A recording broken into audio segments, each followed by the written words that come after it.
Welcome to Stuff You Should Know from HowStuffWorks.com.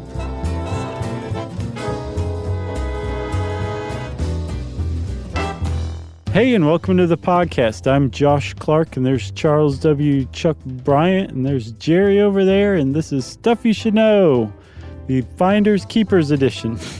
Losers Weepers. Yeah, I know. So, Chuck, this is an actual thing. It's not just like a child's fantasy. Yeah. Like, this is law in some places. And while it doesn't actually state losers weepers, I think it's implied. Yeah. It's implicit in the law. Where the finder is the keeper, but you lost it, so you're legally obligated to weep in public. Yeah, and it's funny, reading through some of these examples, it sounds like playground stuff. I'll save it. I'll get to some of these examples, though. I'm like, man, that's not yours. Like, come on, give it up. Did you say that out loud to yourself while you were I reading? did. A couple of these, I was like, man, seriously? Man, that's not yours. That's not yours. I have a big justice thing, you know. So oh, yeah, me too. It's when I see people acting like a big baby and saying like, "Ooh, this money I found on my wall, this is mine." I'm like, no, it's not. Well, you would be a great arbitrator. Yeah, get out of here. It's not yours. You'd be like, my ruling is this. Man, that's not yours. Give it up. But no, let's start with John and Mary. Not their real names. No, I guess that's worth pointing out. These are anonymous, an anonymous husband and wife team. From NorCal. Yeah, from Northern California. And they are anonymous because they didn't want a lot of attention, and they are still anonymous. Mm-hmm. We'll call them John and Mary. And they are famous. Well, I guess they're not famous, but their case is a little famous because they found $10 million what could be $10 million in rare gold coins buried on their property that they own on a walk. And it's known as the Saddle Ridge Hoard. In February 2013, they found these 1,400 gold coins that no one knows who they belong to, how they got buried there, but they found them and took a long time sort of coming out with this. They did it about as smart as you possibly can. Yeah, they didn't rush to the press or anything and say, look what we found. They took their time because I think they rightfully knew that they were onto something pretty special. Yeah, so they were out walking on their property, put that away for later, with their dog, and they noticed, I guess, the side of a can coming out of the ground. And they went and dug it out, and sure enough, there was a bunch of gold coins in there. Whenever you see a can coming out of the ground, I mean, that's your hope and wish that it's going to be filled with gold coins or jewels or something, right? Yeah. But it never happens. And it actually happened to these people. Yeah. And so they went back again and again and again, and they ended up pulling 8 cans filled with gold coins, pure gold coins, out of the ground on their property. And it became very apparent based on the state of preservation of the cans and the dates of the coins in the cans that somebody had buried this no more recently than the very beginning of the 20th century and probably sometime in the late 19th century. Yeah, and here's a hint. If you ever happen to unearth a can or a glass jar or something full of money buried on your property, just keep digging. Yeah. That may be it, but maybe not. Yeah, I wondered what kind of excavation they undertook once they were like, oh, there's more there? I'm quite sure they cleared that ground. It's verified there's no more cans. So if you're talking actual money face value, it's about $27,000, but because these are rare finds in great condition, most of these coins, they're thinking that it could be worth as much as $10 million. So they're going to sell it. Well, they have been. And donate some of this money. And, that it's nice that they're donating some of it, but it really sort of opens up this question of, hey, what does the law say about finding something, period, much less like on my property? Right. The finder's keeper's law basically is what you're talking about. And that's really what it's called in case law. It's the finder's keeper's laws or rules. That's right. So there was a lot going on here. These guys, John and Mary, owned the land that these coins were found on, and that was a huge mark in their favor. Oh, yeah. But they're in the United States, it really depends on what state you're in, what court you go to, what judge you happen to pull. The case law on it is so all over the place and so piecemeal that it's really almost the luck of the draw. And there are more things that you can do to compound your case to make it more likely that the thing is yours. But really, it comes down to who has the best claim on whatever is found. Yeah, like somebody could come forward, still probably, or could have come forward with John and Mary and said, wait a minute, that was my great-great-grandpappy Clark's land. Mm-hmm. And I'm sure he did not intend to Clark you those gold coins. Right. So, like, we actually should have a claim as his family to take this stuff from you. And, like, that could very legitimately go to court to be decided by a judge. And again, like you said, it's who has the more legitimate claim. What really helps them is, like you said, it was on their land and that it's super old. Right, exactly. So the fact that it's very, very old means that the person who buried them is probably dead, may not even have any living heirs any longer. That's one thing, that it's old. The second thing is that it's old, but it's also not necessarily archaeological. Right. It's money. So it's the gold coins are the definition of treasure. And what we've entered now is called treasure law. And there's different types of things, as we'll see, but there's one category of found property is called treasure. And what they found was treasure. It was a gold coin. It was very old, but it wasn't necessarily archaeological. Again, it was on their property.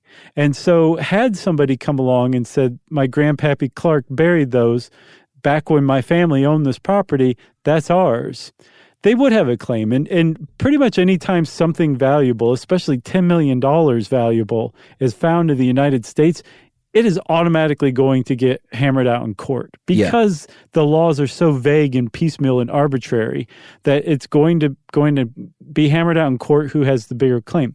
But because John and Mary found something that was old, that was buried by someone, no one knows who buried it, and that it was found on their property, they have a pretty good claim. Now, if you were going to come and say, my grandpappy buried that, your claim would be, that belonged to my family at one point in time. We think it still does. It just happened to be buried and forgotten or left on land that these people bought. Now, there's a pretty good chance that the court would say, yeah, but they bought the land. Right. And depending on what state you're in, that's that. If they owned the land, they owned everything on it.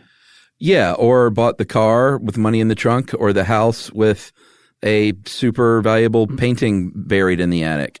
It's sort of all the same. And this is modern times. This has been going on since the dawn of time when people would lose or bury something. Mm-hmm. And they've always had, I think back then it was a little more cut and dried, like in ancient Rome. If you found something like that, half of it went to the emperor, just sort of no ifs, ands, or buts. Right. If in modern England, if you find something old and rare, they say that belongs to the Queen.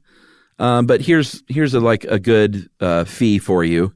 Now hand it over. And that's very, very new. And that's that represents the new thinking in treasure law or found property law, which is, look, we can't just let you keep this stuff that may have not just like monetary value, but actually like cultural value as well. Sure. So we need to have something to do with this. So England just went, or I should say the UK just said, everything you find that is valuable or antique and archaeological, that belongs to the Crown. But the Crown is going to pay you market value, no questions asked right off the bat. So it's not finders keepers, but it's finders, here's a bunch of money you didn't have before for finding this and bringing it into us. And the point of this, from this position of the Crown or the UK government, is that it encourages cooperation with archaeologists and historians to preserve cultural stuff rather than just having it sold out onto the commercial market to private collectors because of finder keepers laws, and that's how it was before 1996. Yeah, I mean, if it's in the UK today and you find something that is not an ancient gold coin, but if you just find let's say, 10,000 pounds bundled together, buried in your attic or on the street for that matter, right? I think you have to file paperwork at a police station. The owners have 28 days to claim it, and then it's yours. In the United States, it varies from state to state and sometimes even county to county. But generally, it's sort of the same thing. Like, report it to the police. They need to advertise the lost property for a week and then wait about 90 days, depending on where you are, to see if anyone claims it. Mm-hmm. And then after that, they might say you can keep it. Yeah. But maybe. It just depends on where you are. That's like contemporary property that you found, right? Yeah. This is not like ancient gold coins. I found a bundle of cold, hard cash. So let's take a break, and then we'll take a detour into contemporary property, because there are like a whole other set of laws that are kind of important too. All right? Yes.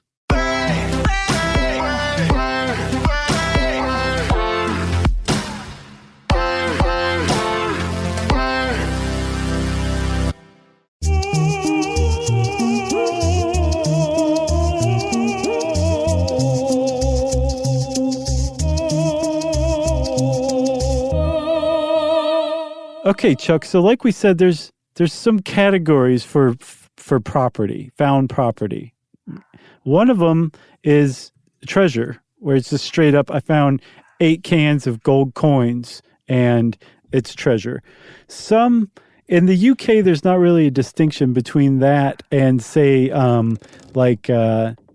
archaeological artifacts. They're virtually one and the same. In the U.S., because the age of the country is young enough, there's a distinction between an archaeological artifact and, say, like treasure that's found. Right.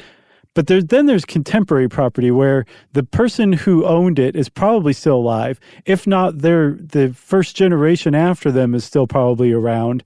And that contemporary stuff is basically broken out into 3 subcategories. There's lost, abandoned, and mislaid property. And depending on the status of the property, the finder may or may not get to keep it. And even that, then it depends on where you are. Yeah, so as far as those categories go, abandoned property is something that they say is forsaken by a previous owner who doesn't have any intention of coming back for it. So they've abandoned it. Can you imagine like how you would tell whether something's abandoned or not? I don't know. I mean, unless they literally leave a note saying, finders keepers, I don't want this anymore. Get this away from me. You know, what would it be? Like a big bag of cocaine that somebody left? They're like, I can't do anymore. This is really bad for me. I don't want this. I don't know. I don't know. That is the one that is the most confusing. For sure. The other two are much more straightforward. Lost, obviously, is like the example they gave is you lost your engagement ring in the street. And clearly it's something that you want back and maybe have tried to come back and find. Mm-hmm. But you have dropped it or lost it somehow. Right. And this mislaid is even more interesting because that is something that you intentionally put somewhere but then kind of forgot it. And another good example, like you went to the bank and were filling out your form and then, oh my goodness, you got a cell phone call and had to bolt real quick, and you left that money on the counter that you wanted to deposit in the bank. That is mislaid because you clearly had an intention for it and were just way late or whatever. Right. So it's not technically lost because you put it somewhere on purpose. Yeah. Whereas lost, like you drop something in a parking lot, you may not even know you're missing it at the time. Right. Or you can't find it. Right. Mislaid is just like you're no longer where you put that thing down, but you intended to do something with it. There was intent behind it, but you forgot or something, or you got called away. Yeah. And that property, mislaid property, is supposed to be guarded by whoever owns the property. So in that case, it would be the bank. Somebody from the bank should go over there, collect that money, and just set it aside and be like, that guy will be back for this. Right, it's funny because, the whole lost and found box, you think that's just like a Good Samaritan thing. Well, really, it's everybody just covering their behinds, legally speaking, I guess. Probably so. I see it differently now, and I'm a little more bitter because of it. So this Arizona case is one of the ones where I got a little PO'd. Oh, okay. A little bit. So this is a man died. He hid $500,000 in cans, ammunition cans in the walls. Mm-hmm. And years later, the person who owned that house were doing some renovations. Out come these cans, and they were like, "Oh my God, it's $500,000. This is ours." So this man's daughters, they knew, like, Dad loved to do stuff like this. He loved to hide things. He loved to hide things away. They searched before they sold the house. They even searched, but obviously did not find these cans stashed in the walls. And when this came out, these daughters came forward and were like, that's our money. That's our should have gone to us in a will, but my kooky dad stashed it in the wall. Again, jerk. And these people fought them for that and said, no, finders keepers. It's in our wall. We bought this house. Well, so, I mean, I can understand your ire and your anger at that. That's what I'm like. As soon as someone stepped forward, I would have been like, oh, well, here's your money then. Like, this is your father's. Sure. It doesn't belong to me.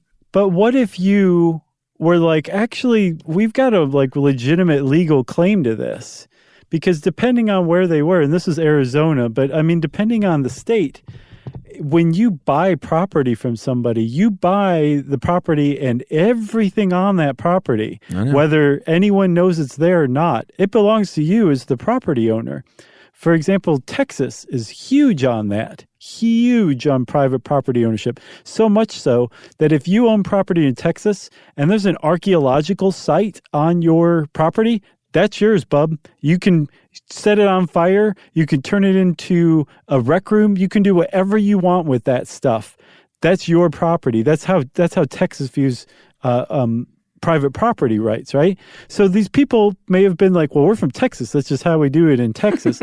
They had a legitimate claim to challenge it. I get what you're saying, but they also may have felt like, hey, we bought this property and this came with the property, so this is ours. Sorry. That whole losers sweepers thing, I think, is what they were invoking. Yeah, I mean, that's clearly what they did, but what I'm saying is that's not cool. Like, yeah, no, I get it's that money did not belong to them. They didn't work for it.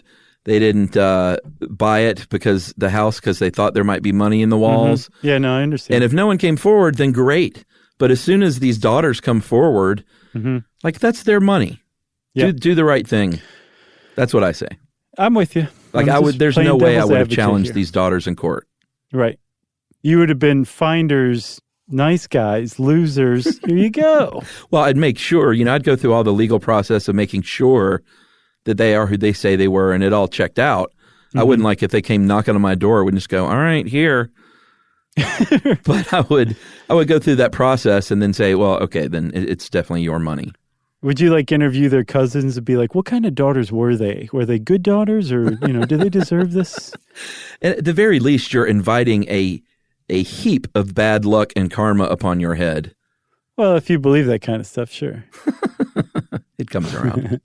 What goes around comes around. That's my motto. Well, that's another one. Finders, keepers, losers, weepers. What goes around comes around. And then the third one, everything I needed to know I learned in kindergarten. Or what about this guy in Georgia, the public defender? Talk about a jerk. Yes. This guy had no legal standing whatsoever, whether he was from Texas or anywhere. Yeah. I didn't look him up to see what his name was, but in 2013, a public defender found a diamond ring, I guess an engagement ring, that was worth something like $10,000, and just put it in their pocket and walked away whistling. Man, what a... I mean, especially an engagement ring. Right. Ooh, that's mine. Yep. Oh, God, what a jerk. No, I agree. And he got in trouble for it, from what I understand. When the person went back and said, I lost my engagement ring at the Target, help me. The Target said, well, of course, we're going to help you. Calm down. Peace, brother. And they pulled up their surveillance videos and saw the public defender finding the ring and pocketing it. And they put a warrant out for the public defender's arrest for I think larceny, actually. At the very least, for not going to lengths to find the person whose ring it was. Yeah, not even length. Pick up a phone.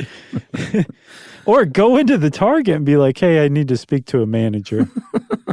Well, it's funny. It says one of the things that you can and should do is like to do that and go like give that diamond ring to the manager at Target. And like I would never do that if it was something super valuable. I wouldn't trust them. I would keep it under my own control and go to the cops. Just walk around with a gun drawn on everybody, like, get back, get back. I found somebody's diamond ring. Get back. It's Stop mine. looking at me. Yeah. And you're like, maybe I should just go ahead and rob someplace now that I got my gun out and I'm protecting this diamond ring. And you enter into a life of crime totally inadvertently. It's a justice thing again. Like I don't want. People should have stuff that is rightfully theirs, not like, oh, well, I just happened to get lucky today. Right, it's right. That whole get rich quick, like that's what's wrong with this country. Yeah, for sure. And I mean, I know you're right about the $500,000 in the behind the toaster oven. The diamond ring is even more cut and dry to me for sure. But that's just in a parking lot and it was just lost. Yeah, you know.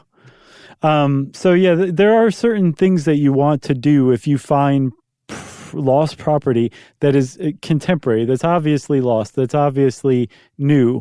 And one of the first things you want to do is take it to the cops and say, here's my name and number in case somebody doesn't claim this, but I'm officially giving it to you, the cops, for safekeeping.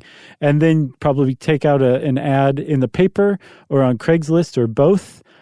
And then kick back and wait for the kudos and the praise for being a hero. Yeah, or for that thing to be returned to you if no one claims it. Yep, depending on where you are. I think, like you said, in the UK, it's something like a month. In California, I saw 120 days. I've also seen 90. If you do all the right things and follow all the right steps, it can be yours, free and clear. Not only free and clear, like you're not going to be arrested, free and clear where the person can come back and say, oh, I that was my ring. If you are a jerk, you can say, no, it's my ring now. And the cops will be like, it's their ring now. They followed all the right moves. Yeah. They also recommend if it's something really, really valuable, maybe like get an attorney on the thing. Like maybe one who would find a diamond ring and not return it. Right, exactly. He's a public defender too. That's what I don't get. Yeah. Well, I mean, if it was like an entertainment attorney, it would make much more sense. It would, I guess. But a public defender's like, well, I don't get paid. Yeah, maybe. This is a really thankless job, and I'm going to do something for myself for once. And then they ended up in jail for doing something for themselves for once. And then needed a public defender. Yes, ironically. Should we take a break? Yeah, we're going to take a break, Chuck. And then we are going to go under the sea. Yeah, where things get really confusing.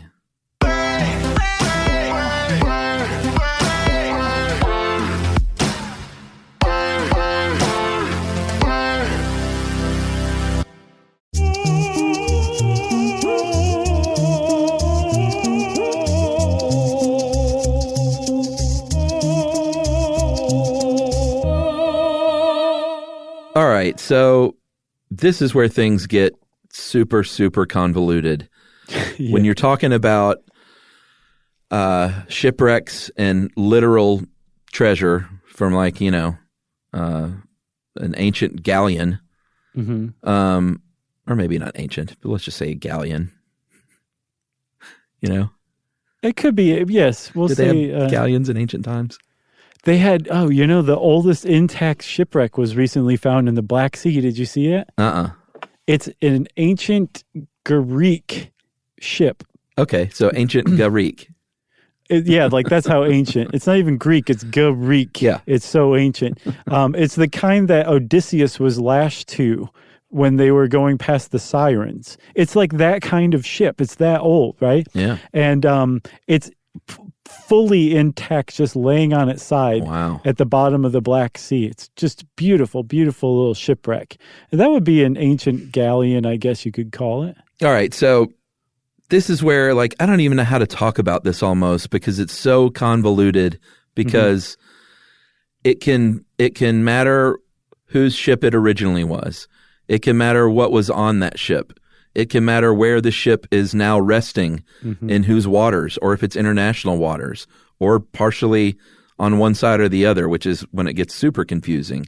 Who the ship was leased from. Who it was leased from, who is in charge of, because most of these aren't accidents. I know that it is pointed out that sometimes like a scuba diver might find something like this, but usually it's an expedition looking for the stuff specifically. So who runs that? Or whose insurance companies have a claim? And what international agreements are made? And it's almost like it's so case by case. There really is no rule. Yeah, if you thought land property was convoluted, undersea archaeology property, treasure property is just totally off the charts. So with that was one of the nerdiest sentences I've ever uttered.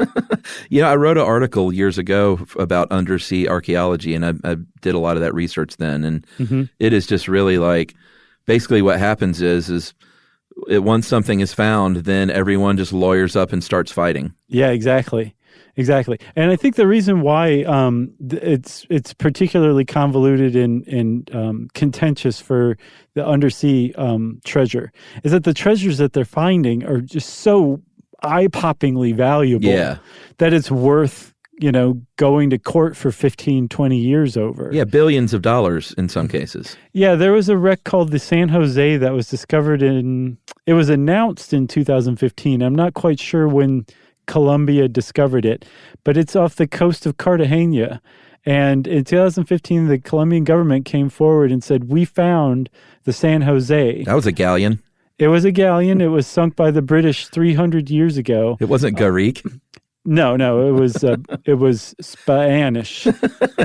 But it was transporting gold, silver, gems from Peru back to Spain to finance a war. It was loaded with valuables.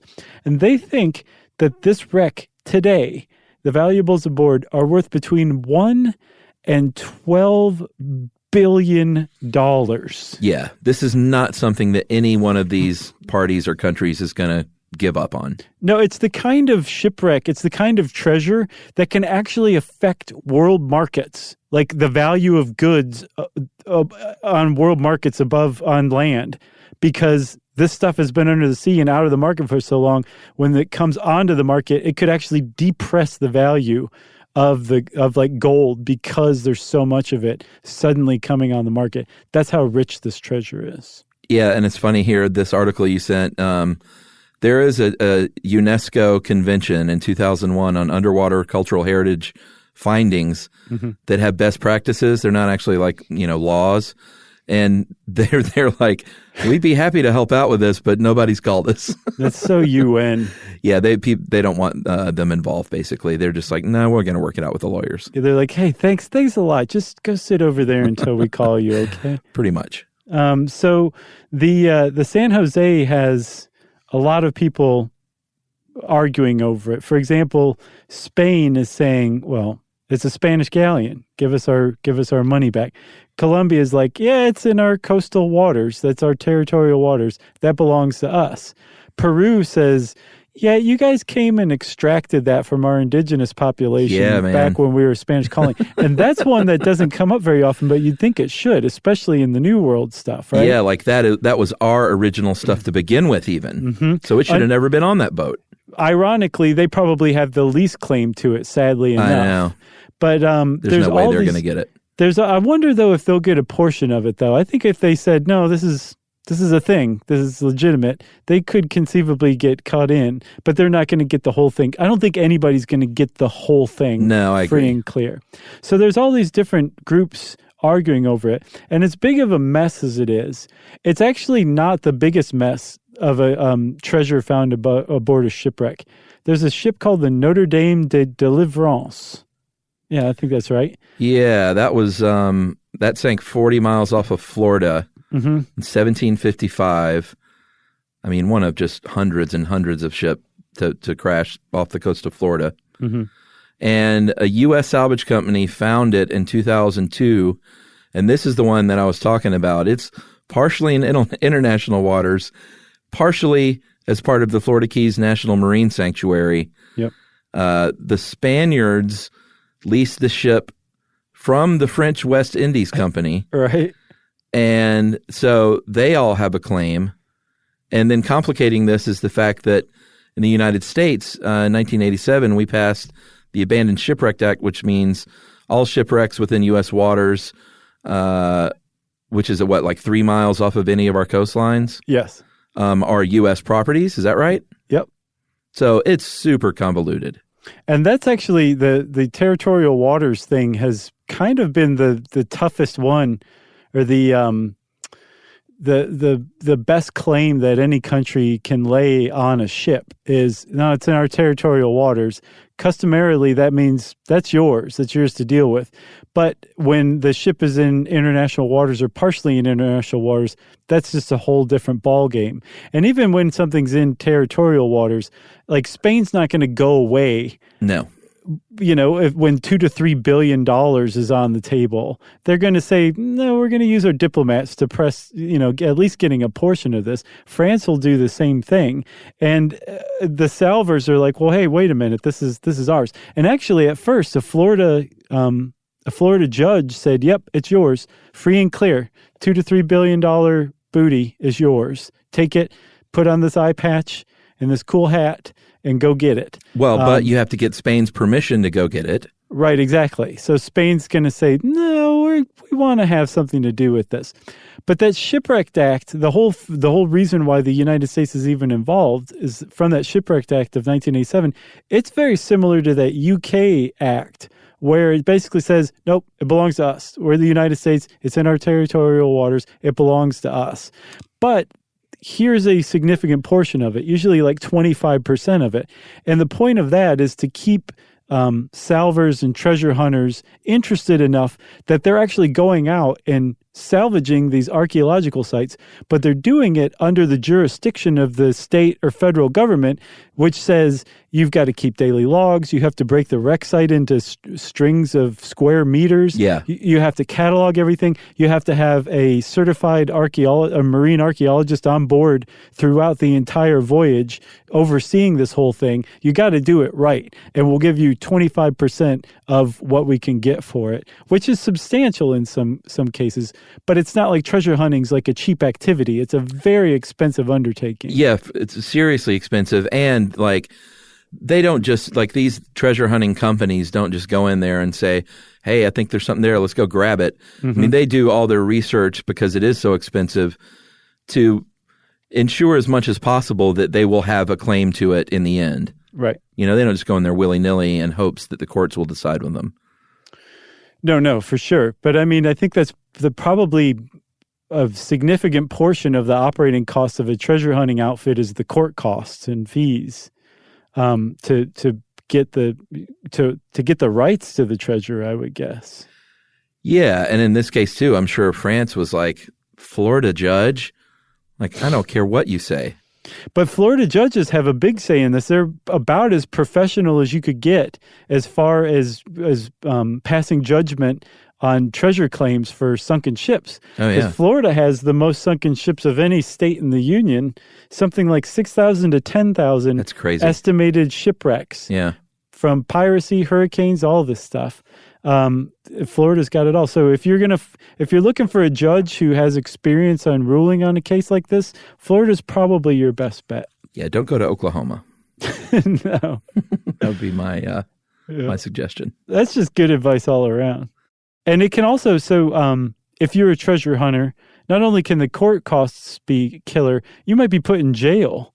There's a guy named Tommy Thompson, who's a very famous treasure hunter, who found the wreck of the... Edmund Fitzgerald? No. Ugh.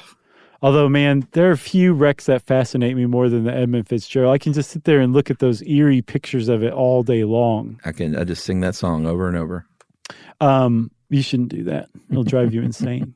No, he found the wreck of the SS Central America, which was a steamer that went down in a hurricane off the coast of South Carolina in 1857 with 425 souls aboard. Whoa. And 3 tons of gold.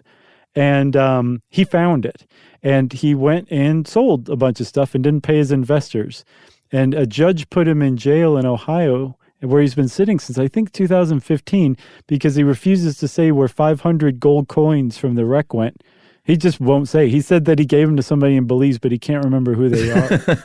That's what his lawyer had to tell the Washington Post. That's pretty funny. Yeah. I'd just be He like, gave it to somebody.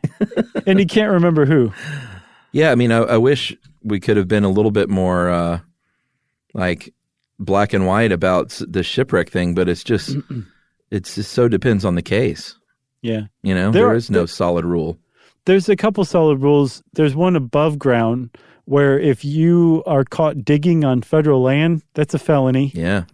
And any stone tool found in the United States belongs to the federal government automatically. Dang, Skippy. I would guess unless it's in Texas, in which case the Texas authorities and the federal authorities would fight with one another over your right to own that stone tool. Yeah, that's a good point. So I think that's about it for Finders Keepers. Good one. Yeah, I thought so too. If you want to know more about Finders Keepers, go find something and say Finders Keepers and see what happens, and then let us know. And in the meantime, we're going to sit here and do listener mail. I'm going to call this Stanford prison experiment follow-up. Angry follow-up. Yeah, you read this one? Mm-hmm. Hey, guys, just want to say thank you for your episode on Zimbardo. I'm a cognitive psychologist and have been teaching for years, and it makes me angry in a way I have never been angry before. You do your best to fact-check and show that you're giving the student... And she's not talking about our show, by the way. Right. She's talking about Zimbardo. You do your best to fact-check and show you're giving the students reliable information, but then someone pulls crap like this, again, Zimbardo, and causes serious problems for us as teachers. How did I handle this chapter this year? Well, number one, I taught it as normal as the text takes forever to be updated. And number two, I showed them the video, Ghost of Abu Ghraib. Is it Abu Ghraib? Mm-hmm. Abu Ghraib, and had them write about how Zimbardo's study predicted this would happen. And then three, had them all listen to your podcast. Now they are all as angry as I am. Partially at me for doing that, but I wanted them to feel the effort they put into it go to waste. But I had a very interesting observation in one class. The publicity and popularity of this study, could it have actually created the dystopian prison environment in part at Abu Ghraib through expectation? Oh, I see, like a self-fulfilling prophecy. I guess so. Basically, was Zimbardo the actual Lucifer in his book, having an effect not only in society as a whole and what we believe about humanity, but how we act? We now live in his hell. Then she says, thanks again. And that is from Allison Deming from Tri-County Tech. Temporarily insane with rage. That's right. I don't blame her. Yeah, that was a good episode, man. One of the best. Yeah, thanks, Allison. Yeah, thanks a lot, Allison. Thanks for writing in with the support. We agree with you wholeheartedly. It's passion. It's not anger. That's right, man. Or maybe it's anger. I don't want to tell you how you feel. Man, Chuck, you are killing it these days. So if you want to get in touch with us, you can go to stuffyoushouldknow.com and check out our social links. I'm at thejoshclarkway.com, and we're all via email at stuffpodcast@howstuffworks.com.